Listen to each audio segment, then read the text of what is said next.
আমরা ইতিম, আমার বাবা নাই, আমার মা অসুস্থ, আমরা মাদ্রাসায় পড়তে চাই, কিছু সহযোগিতা করলে আমরা তাকে দোয়া দেব।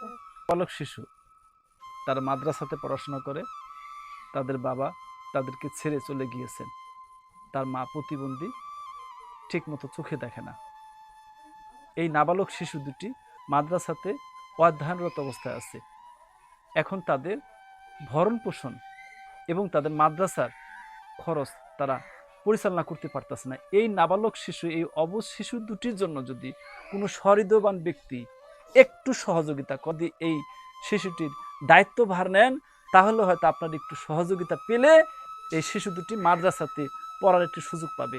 তো সেই ক্ষেত্রে আমি সকলের কাছে বিনীতভাবে অনুরোধ করব, এই এতিম শিশু দুটির জন্য আপনারা সকলে এগিয়ে আসবেন।